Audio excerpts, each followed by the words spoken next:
redistribution.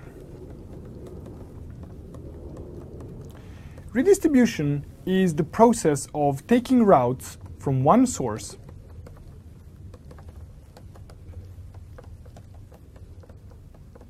and injecting them into another source. So routes from one source are injected into another, well, I should say protocol. And I know that you guys are preparing for your CCIEs and you should know this, but I'm going to explicitly write it anyways. The routes are pulled from the routing table.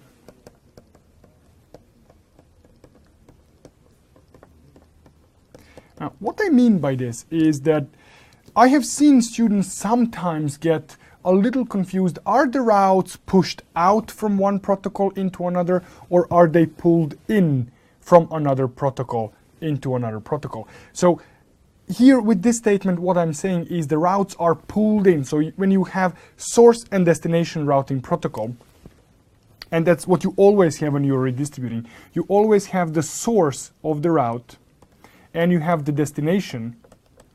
You always pull the route. So you pull the routes from the destination, into the destination from the source.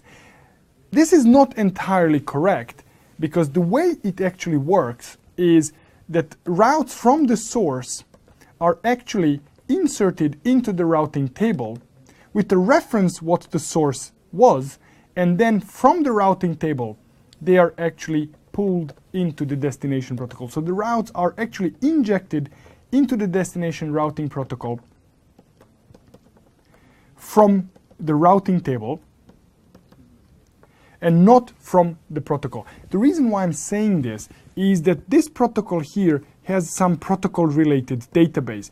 It doesn't matter what is in this database. The only thing that matters is what is in this routing table injected by this source. So only those routes will be actually pulled in. So this is the protocol that we are configuring to pull the routes in from another source. As I said, this is a very, very basic information, but it is a matter of stumbling point for some people that this intermediary step with the routing table is sometimes forgotten. So I had students who would look into, let's say, redistribution from EIGRP to OSPF, and they would say, but there is the route. I see it in my EIGRP table. Why is it not being inserted into OSPF? Because it doesn't matter that it's in EIGRP table. What it matters is, was it installed in the routing table by EIGRP? If it wasn't installed by EIGRP into the routing table, it will not be redistributed into OSPF, because what is in the routing table may be coming from some other source. So that's number one thing to remember. Another one is a very interesting case, and for this I'm going to use the by now very familiar network of only 3 routers. So I'm going to have R2 connected to R5 connected to R4. So this is serial 0, 0, 0, this is serial 0, 1, 0, and the network here is 192.168.45.0/24, and here I will be using 192.168.25.0/24. Now, what I want to do is I want to have a loopback on R2. Let's say it's 2222/32, and I want to run 2 routing protocols in my network. So it doesn't matter which 2 I'm running. So for this scenario, I'm going to use OSPF on this side, and I'm going to use EIGRP on this side. But it can be any combination of the routing protocols. It could be OSPF and RIP or EIGRP. Any 2 protocols, the behavior that I'm about to show you is exactly the same. So I want to have an OSPF adjacency running here, and I want to have EIGRP adjacency running here. So this is what I'm going to set up very, very quickly, not a complicated configuration at all. So on R2, I'm going to say interface loopback 0, IP address. On R5, I already have serial interfaces, but I already had the loopback configured, which I don't care about right now. So I see that I have 2 connected routes. One is connected to a R2, the other one is connected to R4, and on R4, I'm just going to remove the loopback interface that is there. So from R5, I should be able to ping 192.168.25.2, should be able to ping 2, and I should be able to ping R4. So this is the basic connectivity. Let me bring in my notepad. So what I want to do now is I want to configure OSPF between R2 and R4. Oops, sorry about that. So I'm going to say router OSPF1, I'm going to say network 192.168.25.0.255, area 0, and let's advertise the loopback as well into there. So this goes to R2. On R5, I want just this configuration so that I just have the OSPF neighbor between R2 and R5. And then I'm going to configure EIGRP. This is going to be EIGRP 45, no auto summary, and this is 45 here. I don't care about the loopbacks or anything of the sort. So this goes here and this goes on R4. So my EIGRP should come up, and on R5 I should have the neighbor with my R2, and I should have show IP EIGRP interfaces. I can see that I have the neighbor, and this is where I saw the neighbor for OSPF. This is where I'm looking for the neighbor with EIGRP. So now if I do show IP route OSPF on R5, I'm seeing one OSPF route. So what I'm going to configure next is I want to redistribute from OSPF into EIGRP. So a very simple redistribution from OSPF into EIGRP. So I'm going to go to R5, router OSPF1, and I'm going to say redistribute EIGRP. Sorry, redistribute, it's the other way around. So router EIGRP 45, redistribute OSPF1. Now, EIGRP requires me to actually specify the metric in this place, and I can specify anything that I like, and it's simplest to just type all once. So now if I go to R4, if I do show IP route EIGRP, how many routes do you think I'm going to see in the routing table? Well, let's take a look. Let's take a look at it logically. So I'm here now on R5. If I do show IP route, what I'm seeing in my routing table on R5, on a redistributing router, are 3 routes. I'm seeing one OSPF route learned from R2, and I'm seeing 2 connected routes. Now, on R5, I have configured my OSPF to actually inject the route. So I have configured, I apologize, I have configured my EIGRP to inject the routes that have been installed in the routing table by OSPF. So there is one route that matches this description. So the logic would tell me that on R4, I should actually have a single EIGRP route in my routing table. But in fact, I will have 2 routes in my routing table. I will have 2.2.2.2, which is the route that I expected to see, but I'm also going to get this route. So this route as well got installed and redistributed into EIGRP. Now, why did this route get redistributed? And as I said, it doesn't matter which protocols I'm using on these 2 sides, the behavior is always going to be the same. This is the default behavior in iOS. This interface here, serial 020, and it's also serial 020 on this side, is enabled for OSPF. So OSPF actually installs information about this interface in its protocol-related database. iOS also knows that this interface is actually enabled for OSPF on this router R5.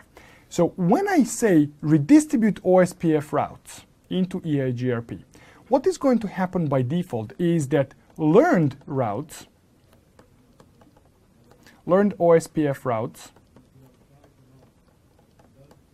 are going to be redistributed, but also connected interfaces or connected routes of interfaces enabled for OSPF. So even though this was a connected route, it will actually end up being redistributed because of this implicit redistribution. So that's the reason why in my routing table I get two routes. One that I expected and one that I might not have expected. But this is not where the story ends. Let's expand our example just a little bit. So we are still dealing with the same network. So here we have R2, R5, and R4. Now I want to add two loopbacks on R5. So let's say that I have loopback 0, which is going to be 5.5.5.5/32. And let's say that I have loopback 5, which is going to be 55, 55, 55, 55/32. And the task here says very simple instruction. So on this side, I'm running OSPF. On this side, I'm running EIGRP. The task says a very simple thing. Redistribute loopback 0 into EIGRP, but do not redistribute loopback 5. Okay, this should be a relatively simple thing to do. So let me go to my terminal. So what I'm going to do first, I'm going to create my two interfaces.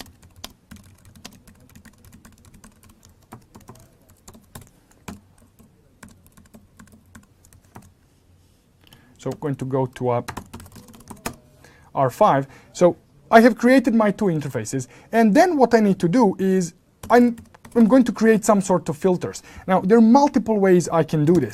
I can use route map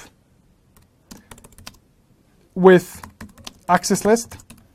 I can use route map with prefix list. I can use route map with match interface. Any method I use, it doesn't matter, the behavior will always be the same. So I'm just going to use the simplest one. Let's say I want to say route map connected to EIGRP, permit 10, and I'm going to say match interface loopback 0, because this is the only one that I actually want to redistribute in there. So I don't want loopback 5 to be redistributed. And then I'm going to say router EIGRP 45. I'm going to say redistribute connected route map connected to EIGRP metric. Again, I have to specify the metric. So this is the configuration that I'm going to paste in to my R5 now. So at this moment, I'm redistributing loopback 0 into my EIGRP. Let's see what is the situation now on R4. If I do show IP route EIGRP, take a look at the two routes that I now have in my routing table. I have loopback of R2, the one that I had before, and I have loopback 0 of R5, the one that I just redistributed. But this route has now disappeared from the routing table. What happened here?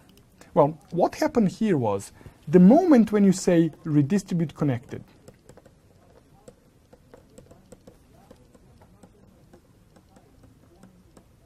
the moment we did redistribute connected, this interface here, this serial 020, which was treated as OSPF interface, is no longer treated as OSPF interface and is suddenly treated as the connected interface for the purposes of redistribution. So what have we done there? We have created a route map that allowed only this interface to be redistributed into EIGRP, and it filtered out this interface, and it filtered out this interface, actually this interface here.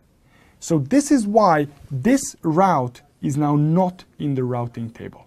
Now, be very, very careful about this, because this can cause you to fail the lab. This is how it's going to work.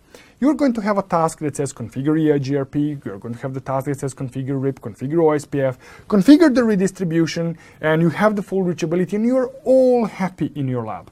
Fast forward maybe hour and a half, and you are doing tasks like BGP, or maybe you're doing multicast or whatever, and there, in that section, they tell you, yeah, for this to work, add a new loopback and redistribute it into EIGRP. And you happy, you go there, create a new loopback, redistribute it into EIGRP, you create a route map to redistribute only that one loopback, and bam, this problem hits. what happened is that you no longer have full reachability in your lab, because this interface now is not reachable by R4. I cannot ping this address and I cannot ping this address. Now mind you, I can ping the loopback of R2, that's fine, but that's not full reachability, because this address and this address are now unreachable from R4. And this is the problem. It's not the problem when you see it, when they are telling you, okay, do this now. But if they told you do this an hour later, you're not even going to think that you might need to go back and re-verify your full reachability. So be on a lookout for this. Every time you are asked to redistribute connected routes into any routing protocol, this behavior may kick in, and they are maybe setting you up to actually have a problem with reachability in your network. So how do you solve it? Well, in our case, the solution is very, very simple one. All we have to do is, in this route map, we have to add match for interface serial 0 to 0, and we are good to go. So if I add that one thing here, if I do show IP route EIGRP, now I'm seeing that I'm getting all three routes that I actually expected to get. I'm getting R2's route, I'm getting R5's loopback 0, and I am getting the link between R2 and R5. The loopback 5 or R5 is not redistributed, but it's there. So if I do show IP route on R5, there it is. This is the loopback 5, but I'm not redistributing it. So be on a lookout for this one. As I said, it's relatively basic concept. It's redistributing of connected routes, and every time you think about redistribution of connected routes, how hard can it be? Well, as you can see in iOS, even the simplest thing can be actually very, very complicated. The most important thing about the redistribution is to provide loop-free environment.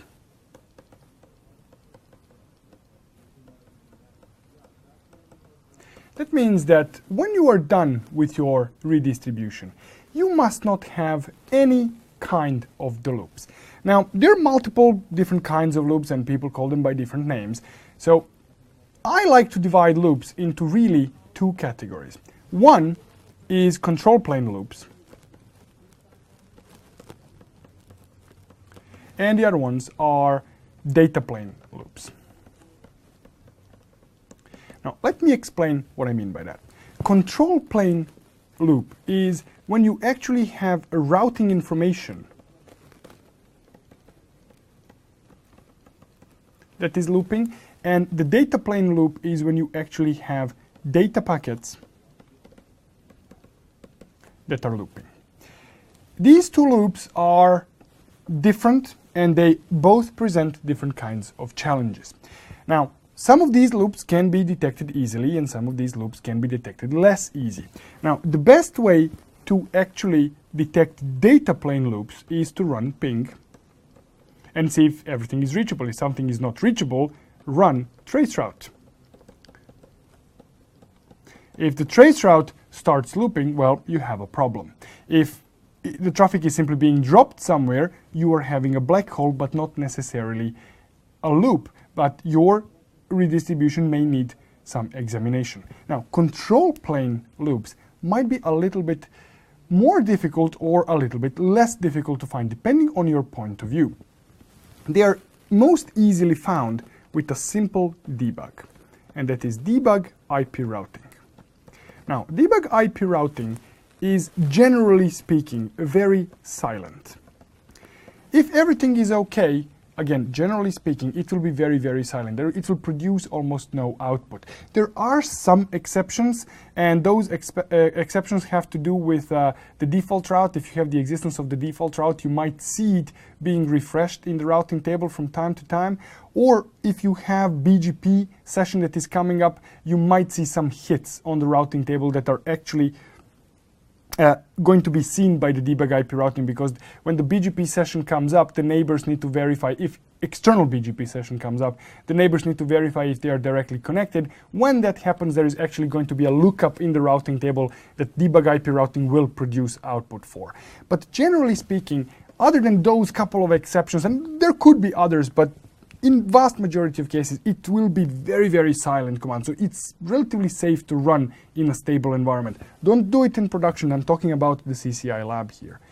So it will be silent. It will be producing very little output, but it will show you when the route is added or removed from the routing table. If you see the routes being added and removed repeatedly in the routing table, you are fairly certain that you are dealing with the loop. So with the control plane loop. So my suggestion is, before you actually start working on your redistribution scenario in your lab, save the configurations, be happy as they are at that moment, run debug IP routing, and only then start redistribution. Why? Because when you are done, your debug IP routing should be silent. Now that doesn't mean that you don't have the loops in your network, but it will, you will catch at least those most obvious ones. There are always exceptions and fringe cases, but I'm going to address at least some of them today. So this is your ultimate goal, to provide a loop-free environment, free of control plane loops and free of data plane loops. Now, going back to data plane loops, the data packets that might be looping are for known traffic and for unknown traffic. Now, what do I mean by that? The known traffic is the traffic for which you have the routes. So if the traffic for the routes that you actually have in the network is looping, you have a problem. But what about the traffic for which you don't have routes? Remember, the default route can cause problems for that traffic. So let's say that your entire network is using 192.168.0.0/16. What happens with the traffic sent to 10.0.0.0.0? What happens with that traffic? Is it going to be dropped somewhere, which is the correct behavior if you don't have the routes? Or is it going to be following the default route that might be looped itself? So keep in mind the traffic, or I should say, don't have the routes here. Keep an eye, keep a look at the route, at the traffic for the keep a look at those packets that might be following the default route, that may be following summaries for which you don't have more specifics. So I'm going to say here that unknown traffic is the traffic for following those following the default routes, or that you don't have the routes for, you don't have the specifics.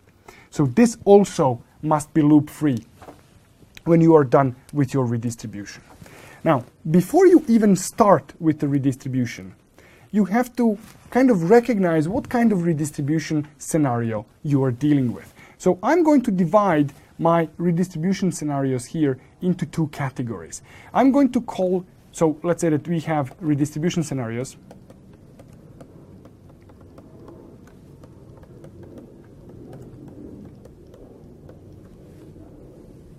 And I'm going to divide them into a simple redistribution scenario and complex. Now, contrary to popular belief, or contrary to what you might be considering simple redistribution scenario, what you consider complex, what I'm just about to say may actually sound very odd. Now, a simple redistribution scenario would be a redistribution scenario that goes along these lines. So you have task number 1 that says configure RIP, task number 2 that says configure EIGRP, configure OSPF, and task number 4, redistribute. Whatever the redistribution says. Now, this is a simple scenario. Why? Because you have clear-cut tasks. Do this, do this, do this, do this. Now, a more complex scenario is the one that says configure RIP, and let's say says redistribute from OSPF. What OSPF?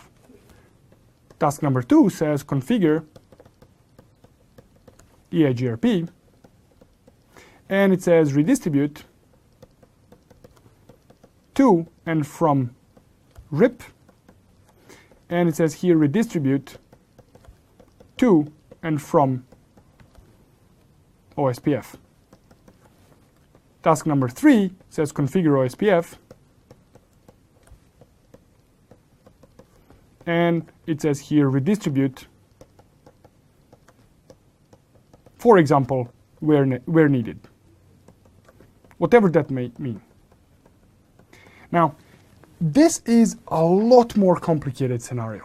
Why is it more complicated? Well, because in a simple scenario, we have clear-cut cases. If I configure RIP, I'm getting RIP points, and I don't have to worry about anything else. If I configure EIGRP correctly, I'm getting those points. If I configure OSPF, I'm getting those points. Now, if I mess up redistribution, yeah, I will lose redistribution points, but at least I'm getting those points. Now, take a look at the more complex scenario. It says configure RIP and redistribute from OSPF. Can you actually get RIP points without correctly configuring OSPF? You cannot, because you are expected to get those routes in RIP. Now, take a look at the OSPF task. It says redistribute where needed, let's say for full reachability.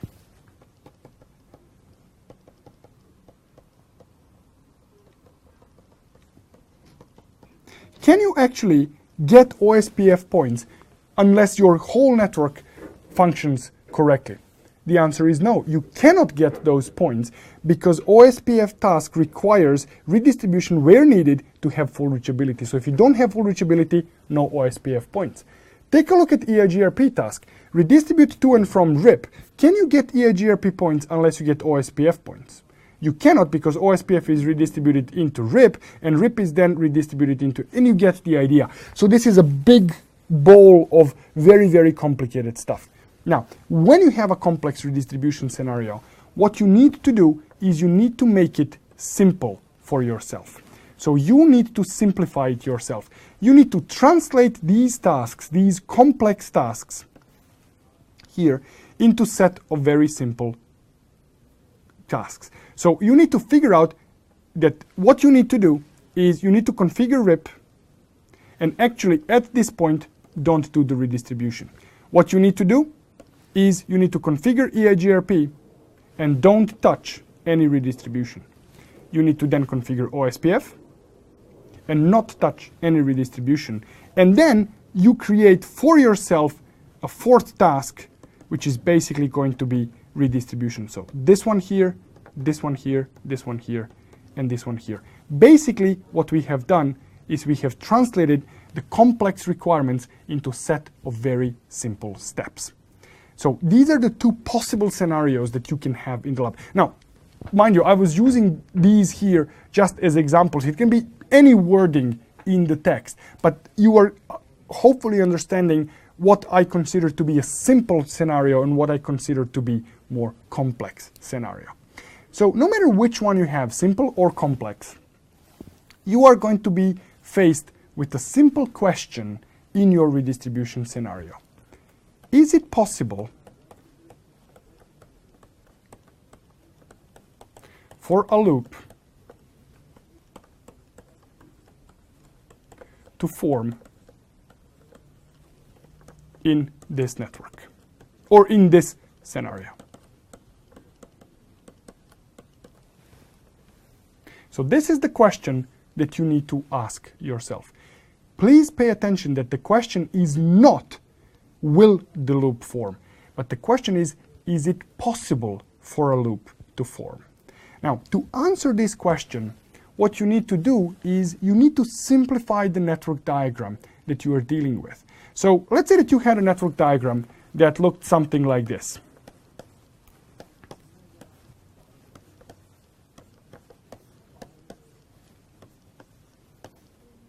Now, if you have a network diagram like this, good luck. And let's say that this network really was divided into two parts, like this. And that this part here was running OSPF, and that this network here, this part of the network, was running EIGRP. And that this router here was the router that was tasked with redistribution. Now, this network diagram, as it is, can actually be simplified. And let's say that this router here is, let's say, R1. This network diagram, for the redistribution purpose, can be shown as this.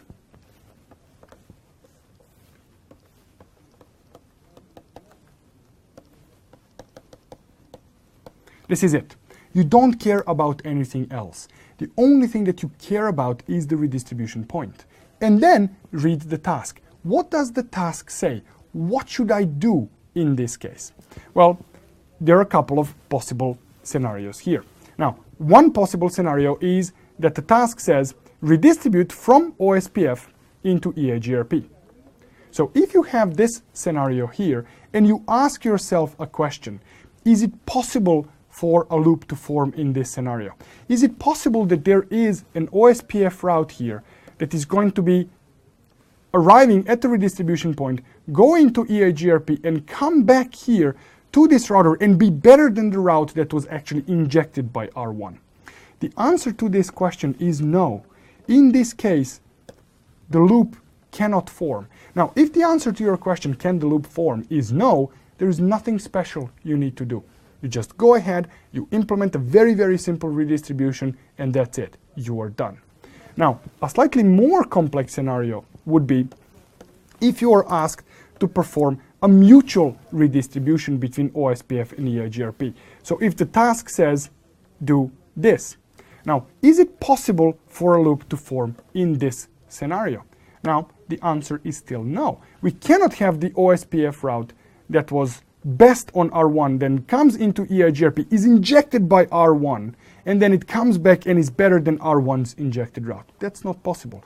Also, not possible that we are going to take EIGRP route, injected it into OSPF, and learn it as the route better than injected by ourselves. So even in this case, we are going to have a situation that we cannot have the loop. Again, a very simple redistribution scenario.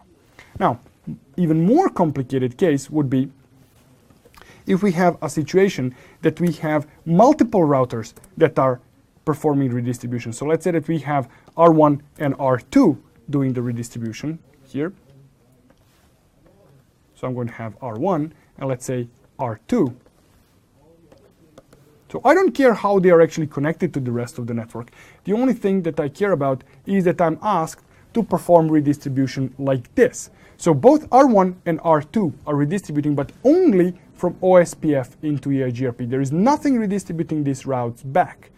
Now, in this scenario here, I have a lot of opportunity for very, very bad routing, for suboptimum paths and God knows what, but can the loop form? The answer is no. Very, very, very unlikely. It's not possible for a loop to form. Now, what happens in this scenario here if I'm actually asked to implement a mutual redistribution, let's say on R1, and one-way redistribution on R2. Now, in this case, it's perfectly conceivable that we are going to have the route that is OSPF route that arrives to R2, is being injected here, and arrives at this redistribution point here with, say, lower admin distance than this route. Now, this is not a route injected by R1, this is route injected by R2 by another router. So no loop prevention mechanism in EIGRP or OSPF is going to prevent this. And I might actually inject the route back into OSPF domain that could loop. Now, mind you, internal OSPF routes and internal EIGRP routes cannot loop in this case.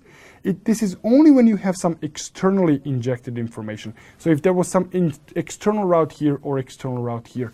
But this is that danger that I was telling you about. The question is not, will the loop form? The question is it possible for a loop to form? And there is a possibility of loop forming here if I had external routes. And if there is a possibility, you can be fairly certain that in the lab they have found a way to create the loop for you. So in this case, the answer to the question, can the loop form, is yes. The loop can form. Now, if the answer is yes, means that you have to do something about it. I'm going to get to that in a moment. Now, in this scenario, for example, when you had mutual redistribution at multiple points, the answer to the question, can the loop form, is not yes. So the answer here is not yes. The answer is, oh, yes.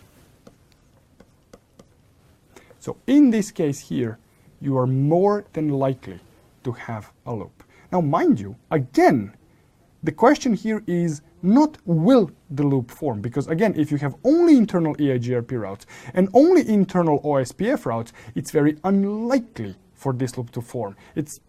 There will be no loop, but add the externals and yeah, you will have the loop in this scenario. So when the answer to your question is yes, or in this case, oh yes, there is something that you need to do to prevent the loops from happening. Now, that something is some sort of filtering. So let's take a look at, again, the scenario where we have, let me actually reuse the previous page, so just one second here. So if we had a scenario like this, what we need to do here is we somehow need to prevent these loops from happening. So let's say that here I'm running OSPF, whatever the protocol is, and let's say that here I'm running EIGRP. And I actually have two redistribution directions. I have this redistribution direction here. So the routes are being redistributed from R1 into EIGRP and from EIGRP to OSPF by R2. And I also have this redistribution direction here, which basically moves in the other direction. So I have this flow of redistribution and I have this flow of redistribution here. Now, when I have this situation here, what I need to do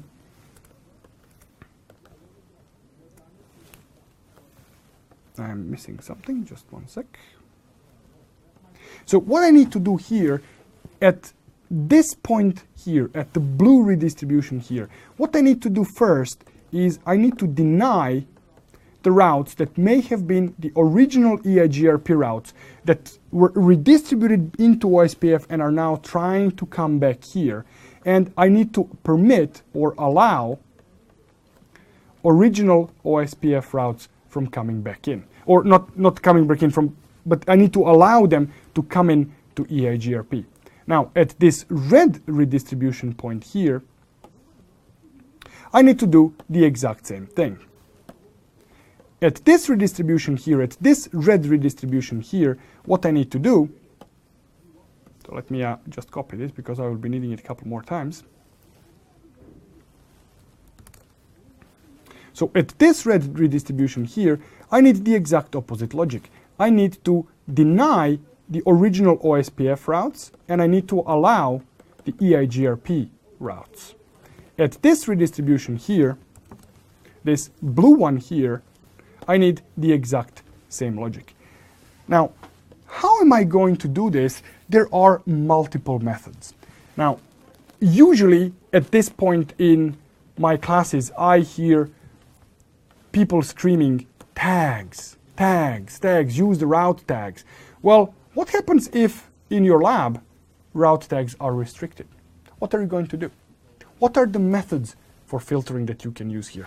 Well, the good news is that for this, at the redistribution point, we are going to be using route maps for filtering. Now, the good news is that in route maps, I can use access lists, I can use prefix lists, I can use route tags. In a case that BGP is involved, I can use communities.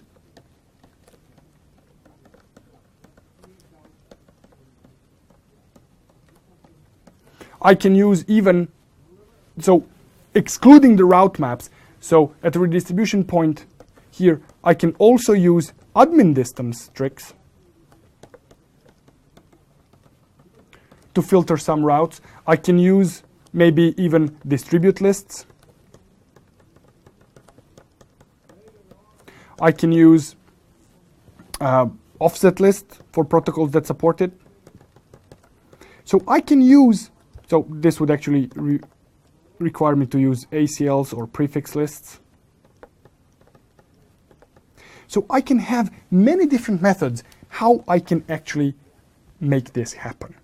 Now, what I want you to remember is not the tool. So don't remember the tool. Don't remember, oh, I'm going to use route tags for that. Because if the tool is restricted, you are going to get stuck. Remember what needs to be done. Now, obviously, and of course, if you are not restricted from doing it, of course you are going to be using route tags for this. But it's very, very important to realize that in the CCI lab, certain tools, and that involves route tags, could be restricted from you. So let's take a look at the solution for this task here using those route tags. Now, using the access lists or using the prefix lists is going to be relatively simple solution. All you have to do is just get the list of OSPF routes, get the list of EIGRP routes, create the prefix lists or access lists, and then allow or deny based on them. But for route tags, it involves a little bit more work. But with route tags, what you are actually going to be having is much more scalable solution. Because with prefix lists or access lists, what you are going to have is that every time you add a new route to either OSPF or EIGRP, you actually need to update your access list or prefix list. With route tags, you don't really have to do that. So this is the logic that we have to implement. So we have to decide which tag we want to use for OSPF routes and which tag you want to use for EIGRP routes. Now, you can use any value you desire. You can use 1 and 2 or 15 or 19, but a good suggestion is to actually use the same value that you use for admin distance. Why? Because that way when you take a look at the route, when you look at the route tag attached on the route, you can immediately tell what was the origin of this route. If you see the route that has route tag 90, you know, oh, okay, so this was the original EIGRP route. If you see it with 110, oh, this was the original OSPF route. And you get the idea. So what we basically need to do here, so let's implement this filtering here. So what I'm going to do now, I'm going to take all of this stuff, going to perform a little magic trick. So I'm going to put it a little bit to the side. So let's implement the logic for, let's say, R1 blue. So let me just do a little divider here. So let's do R1 blue configuration. So this is R1 blue. So what I need to do here is I need to create a route map. Let's say this is going to be OSPF to EIGRP deny 10, and I'm going to say here match tag. I'm going to deny 90, and then I'm going to have, well, pretty much this. So route map OSPF to EIGRP. This is going to be permit now. 20, and I'm going to have, instead of match tag, I'm going to have set tag.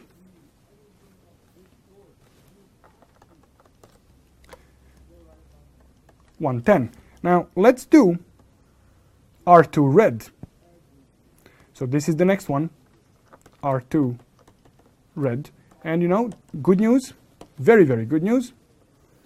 Copy, paste,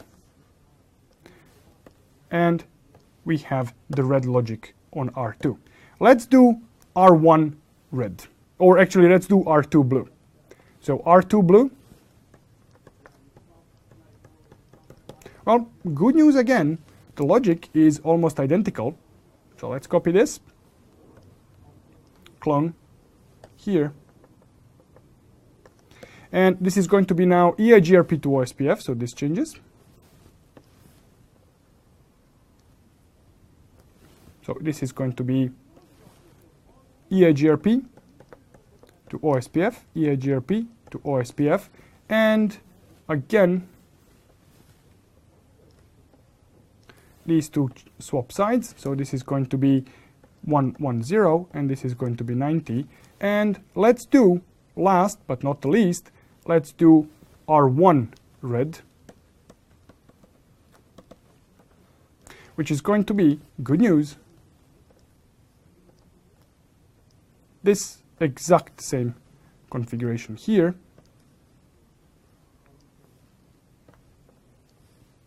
Except we need to change a couple of things here. So this is not correct. Like so. Let's move it up here, and the color changes to red. So what I've been doing here with my copy-paste on my whiteboard, you can do in the terminal. So you see, done. I have my redistribution done. What I have done here is I have written the logic only once, and then I have copy-pasted it and just modified the values a little bit. So this is the solution that you can use when you have mutual redistribution at two points between two protocols. But what happens if you have 3 or more protocols? The question I have is, does it matter what is the order of operation for redistribution between different routing protocols? If you solve it correctly, the answer is no. But if your solution is incorrect, you have to realize that sometimes you are going to have different behavior depending which routes are learned first. So if you have that situation, it means that you don't have a deterministic behavior in your network, which is generally speaking not a good idea. So what you need to do is make sure that no matter in which order your routes are received, your network always works. So for those of you who might be attending one of our workshop classes, there is a lab in that workshop class that actually addresses this particular behavior. It has this order of operation landmine hidden in there that we don't warn you in the text of the lab, but you have to figure out that is happening. But my answer stays, if you solve your lab, your redistribution correctly, it shouldn't matter. But if your solution is incorrect, or if you don't understand how these processes of redistribution work, you might have that problem, that the order of operations actually matters. But your solution should not take that into account, because when you are being graded, you don't know what is going to be the order. They could be bouncing the interfaces, they could be changing the order in which routes are learned, so you should always have a deterministic behavior. When we have more than 2 protocols involved in our redistribution scenario, things are a little bit more complicated. So let's take a look at that example. So I'm going to have now 3 protocols, and again, I'm going to simplify my scenario here. I'm just going to divide my network into 3 parts. I'm going to have 3 routers doing the redistribution. So let's say that this here is my R1, let's say that this is R2, and let's say that this here is R3. And let's say that I have OSPF, I have EIGRP, and let's say that I have RIP on this side here. So this is the basic network setup, and I'm asked to redistribute like this. So mutual redistribution at 3 points with 3 protocols. So this is the setup, this is the scenario that I have. Now, let's take a look at what happens here. I can implement the exact same logic that I implemented before, and this was the logic that worked like a charm for me before. So I had deny source and deny destination and allow the source protocol. So let's just implement the exact same thing. So here on R1, let's say that my first line is going to be deny OSPF, deny EIGRP, and that I say tag everything as OSPF. That here I have the logic that says deny RIP and tag everything else as EIGRP, and that I have the logic here that says deny OSPF and tag everything else as RIP. And I'm going to repeat the same thing for blue logic. So here I'm going to have deny EIGRP and tag everything else as RIP. So I'm going to have the same thing here, deny RIP and tag everything else as OSPF. And logic that I'm going to implement on this side, so I just need a little bit more space here. So the logic that I'm going to implement here is going to be deny OSPF and tag everything as EIGRP. So this is the logic that I might implement. Now, let's see how this works. I'm just going to take a sample route, and this sample route is going to be an original OSPF route. So let's follow the path of this OSPF route when it arrives at this redistribution point here. Is it EIGRP route? No. That means it will be tagged as OSPF. So this route now arrives at this redistribution point and it has the tag of 110. Is this a RIP route? No. That means tag it as EIGRP. That means that this route now arrives at this redistribution here with the tag of, let's say, 90, which means that this route is now going to make its way back into OSPF domain, and I have actually created a loop. So the logic that worked like a charm for me just before has now failed miserably. Now, the reason why this logic failed is because here we have lost the information that this was an original OSPF route. We have retagged this route as, we have lost information that this was an original OSPF route. We have retagged this route as 90, which means that this route arrived to redistribution into OSPF with R3 thinking that it's dealing with EIGRP and not the original OSPF route. So what we need to do is somehow preserve this tag here. So to do that, we need to have one more entry in our logic here. Now that one additional entry in the logic is going to be sitting here in the middle. And this is going to be the match RIP in this case. In this case here, it is going to be match OSPF. In this case, it's going to be match EIGRP. And let me just add match.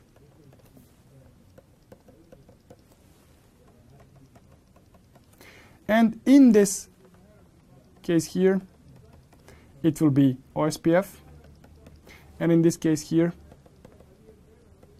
it will be EIGRP. And in this case here,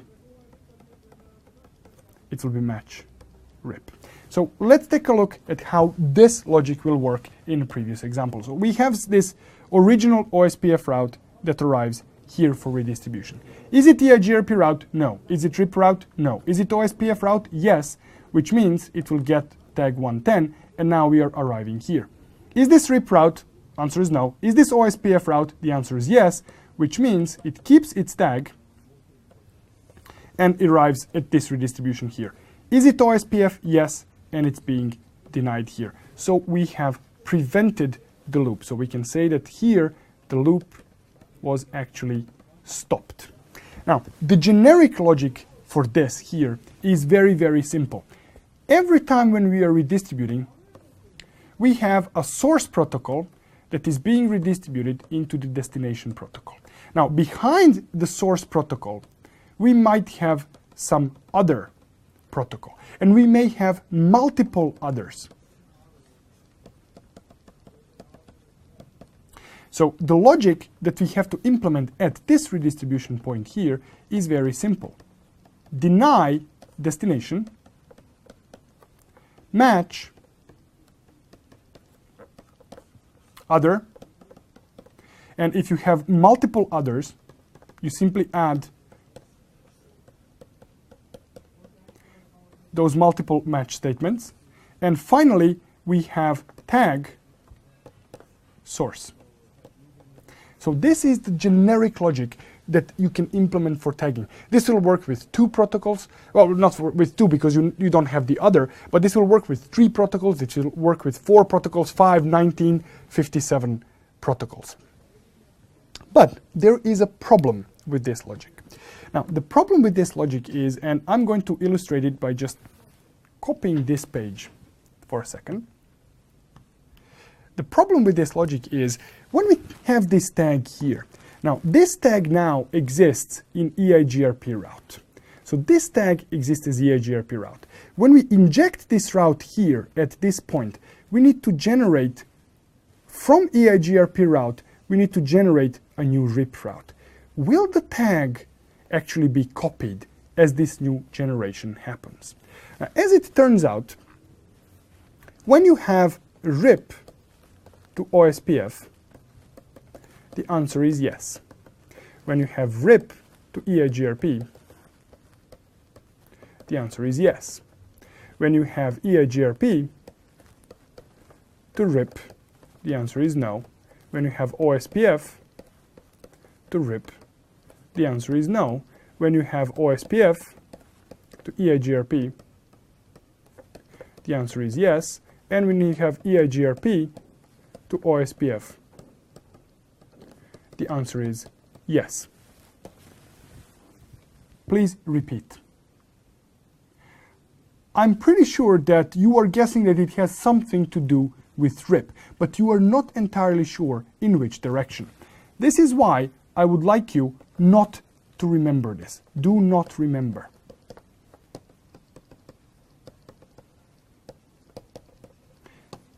Why don't remember? Because A, Marco thinks this is true, and B, probably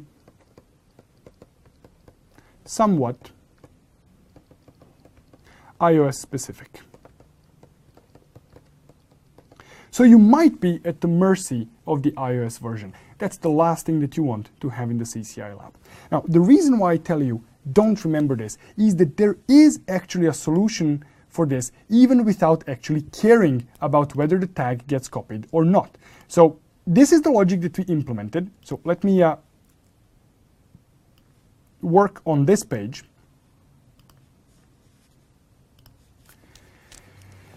Instead of doing just a simple match, what we are going to do here is we are going to have this second entry that is going to be match and tag.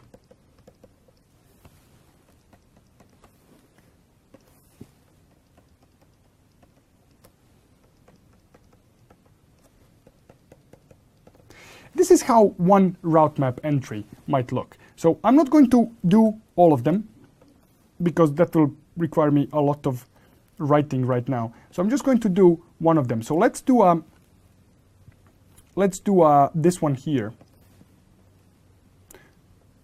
So I'm just going to write out the route map for this. So what I'm going to have here is route map,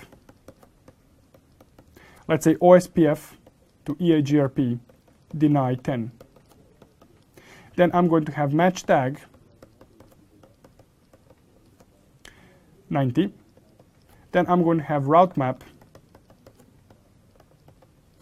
OSPF to EIGRP permit 20. I'm going to have match tag 120 and then set tag 120. And then I'm going to have route map OSPF to EIGRP permit 30. And I'm going to have simple set tag 110. Now, this part here, when you first see it, looks a little bit confusing. Now, the important thing here to note is that this match tag takes effect against the incoming OSPF route. This set tag takes effect on outgoing EIGRP route. So basically, match tag matches the source route, so whatever we are receiving from the source, and set tag is the action that we are going to take when we actually generate the route for the destination routing protocol. So technically speaking, the tag 120 here and the tag 120 here is not the same tag, but it has the same value. Do I actually care that the same bits, the same electrons were not actually used to generate this new route? I couldn't care less, as long as this value here matches this value here. And with this approach, I'm avoiding having to actually remember when the tag will be copied when the route gets generated. I don't have to worry about that one little bit. Now, another important thing to remember, that this system of tags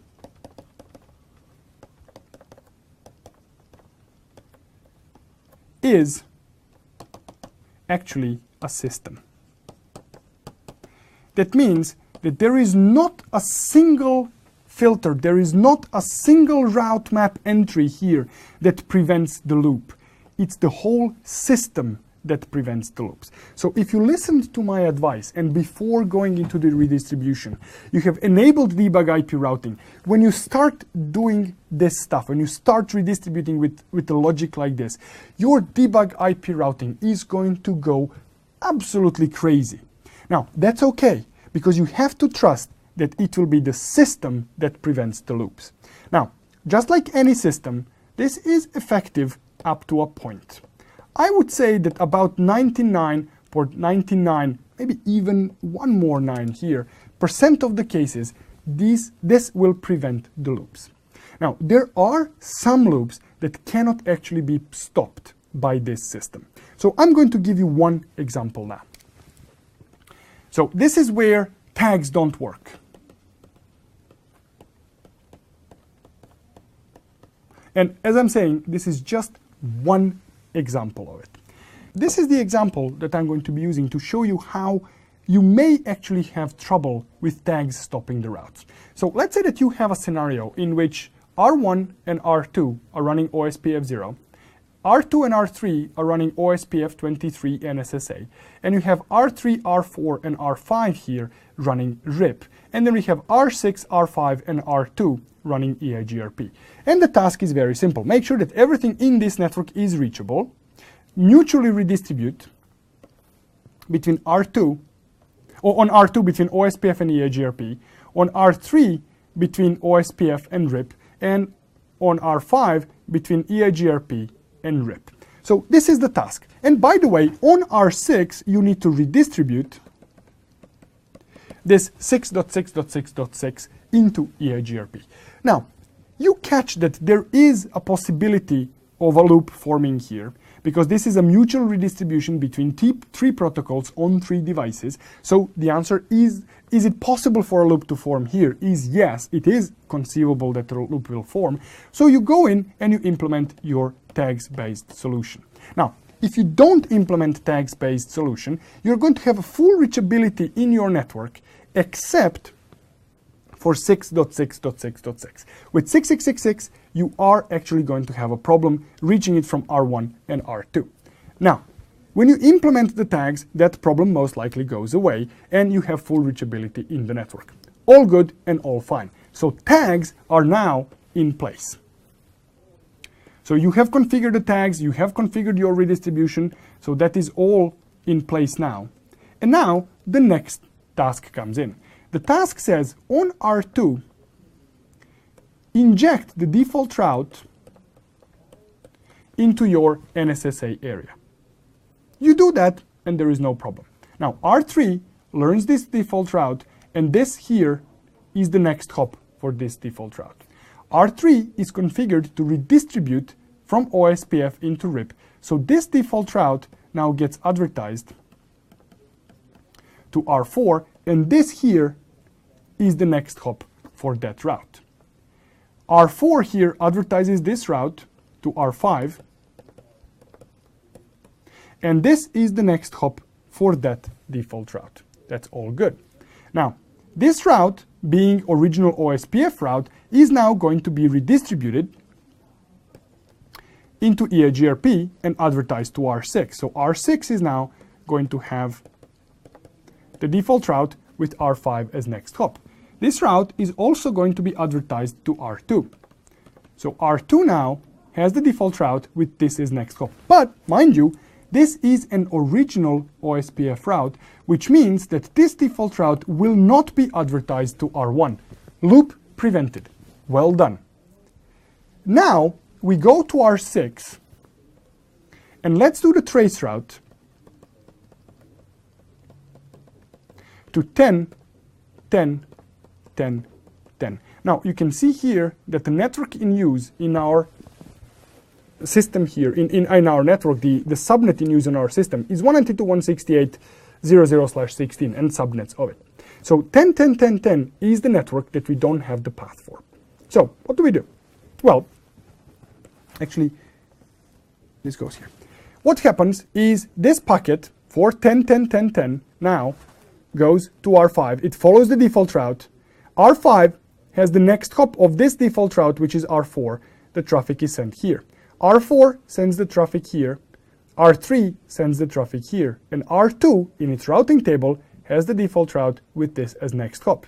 R5 then sends it here. What we have is actually a loop. Unknown traffic in our network is actually now looping as the result of a simple injection of the default route. Now mind you, the tags have prevented this route from going back into OSPF, but they have not prevented R2 from learning the route it generated itself. Because when you generate the route into the OSPF NSSA area, there will be no discard route installed on R2. So when R4 advertises this route to R2, you will have a loop for the traffic that you don't have more specific routes for.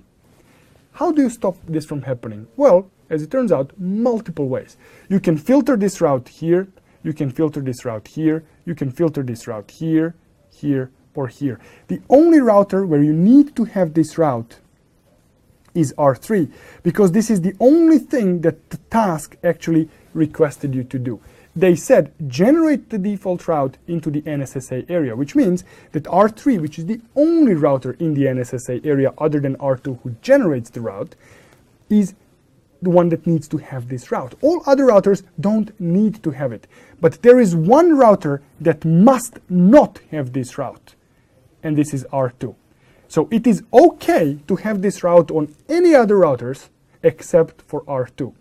And you must have it on R3 because that was the only requirement of the task. So here is just one example when tags don't actually solve the problem of the loops. As I said, just one simple example.